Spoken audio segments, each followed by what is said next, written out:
guys, welcome to the final episode of my Great Guitar Build Off 2021 kit build entry. I hope you've enjoyed the small feature that I did at the start of the video, and I also hope you've enjoyed the whole journey along the way of building this instrument.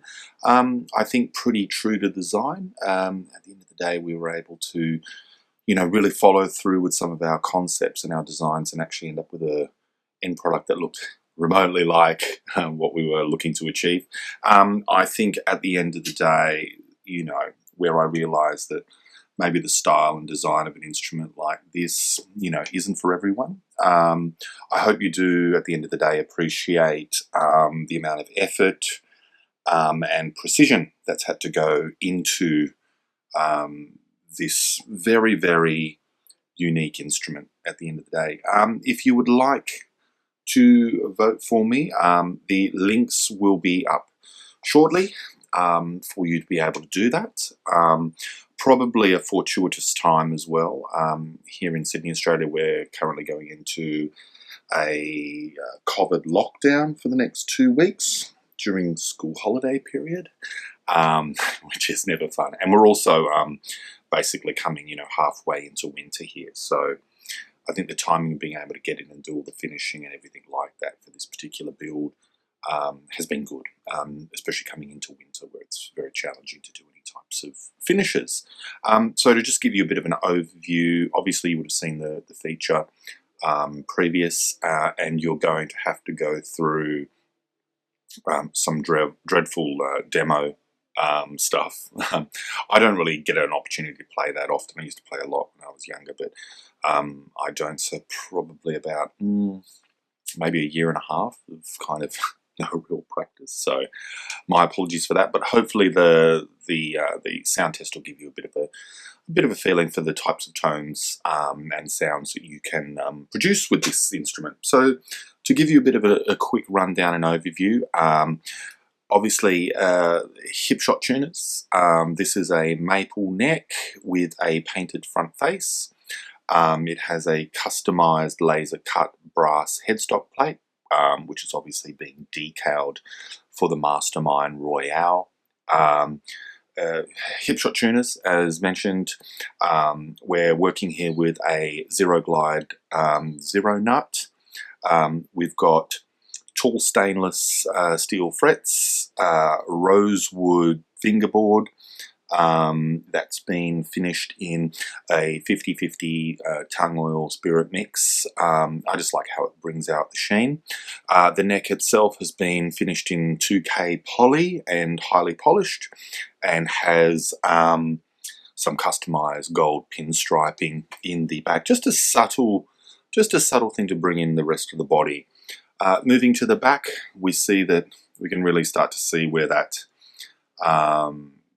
color shift, purple and blue, kicks in, and it's just the little details like this small fleur-de-lis here done in brass to match the front.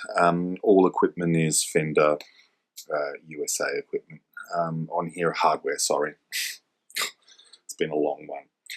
If we turn our attention to the front, we have our laser cut custom, what I'm calling a pickguard cage. This is all in 1.6mm brass and fixed to the body with no less than, I think, easily over maybe 50 brass slotted panhead screws.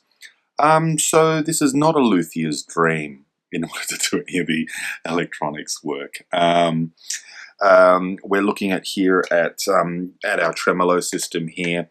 We've got a, this is a new old stock Cobain Jaguar Fender USA tremolo. We've got here the Jazzmaster Professional, or the American Professional bridge, with the 52mm string spacing, which supports and is an exact match of the 9.5-inch radius of both, the way that the zero frets being done, the radius of the fretboard, as well as the bridge in that, that perfect harmony. predominantly to stop, you know, issues with radius issues, getting great bridge alignment, and also the fact that if you tend to go for an aftermarket or a more of a tom style bridge, in some cases you'll actually push both these off your standard fretboard. Switchcraft CTS controls throughout.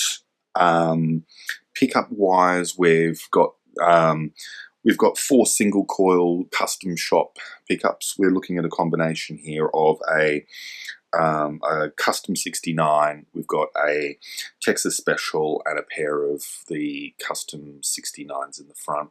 They've been, like I said, serial wired, but they can actually split. Humbucker, single, and then you can do the pairing. So humbucker at the back, single at the front, humbucker at the front, single at the back. In the middle position, basically you can operate either both single coils or have them both running as humbuckers, as humbucking pairs. Other than that, we've got a latching kill as well. Kind of handy with anything with single coil, anything that gets a 60 or is open to a 60-second hum. You can just basically kill all sounds, and with light taps you can actually make it into a momentary kill switch too for those kind of strobed sound effects. Look, like I said, maybe it's not everyone's cup of tea. I know that it's a little bit Yuri inspired from the custom shop, especially with this kind of royal theme with the fleur-de-lis as accents, and obviously, you know, the gold custom kind of pinstriping. You would have maybe had an opportunity to check out how I achieved that via the painting video that I did. Look, this was actually quite a seamless build without any huge major dramas or issues. Obviously, the one thing that I say is it's incredibly hard to get a pro finish with an aerosol or a spray can. But I do think if you do look back at the previous video, you'll see that, you know, I think if you put a little bit of time and attention and show a lot of patience and follow some great techniques, that, you know, you can really achieve a great finish. You know, this guitar, you know, was made in an apartment using spray paint. So if I can do it, you can do it. And I'd encourage everyone to, you know, have a go. And you know, if you're interested in competing, you know, put in your entry for next year's competition as well. So yes, that's that. Probably going to flick you over to some of the sound testing now. Once again, I apologize in advance for that.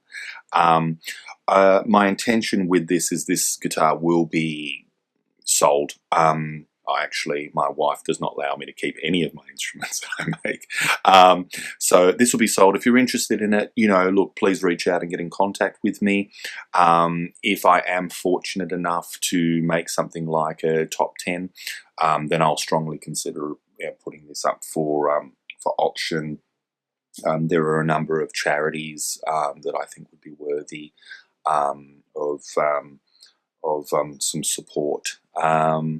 Like always, if you have any questions about this guitar or any of my builds, or you've just got a general question, you can reach out to me on Facebook or Instagram, or even leave a comment here in the channel. Like I said, I think the votes are starting from the 1st of July. Look, I'd really appreciate a vote. If, you know, I totally understand that this might be not everyone's jam in regards to what this done. You know, my personal preference too is, you know, I love some humbuckers, some EMGs, and a little bit of heavier music. And but you know, for this, I really wanted to set my challenge of seeing, you know, how far could you really push yourself, and what could you achieve in a relatively small environment with no workshop, no huge amount of professional tools. And look, I think all in all, I think the results really do speak for themselves. I hope you find it's unique.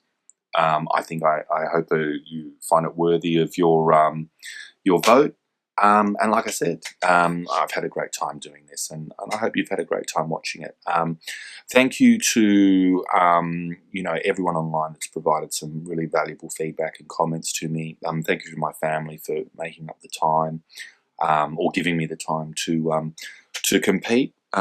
this year, and thank you for watching, and my best to all the competitors in the competition this year with their entries. I know that I've seen so much fantastic work, and I'm really looking forward to seeing where this goes. So I'm signing off for the final time. I wish everyone my best, and we'll talk soon. Cheers and bye.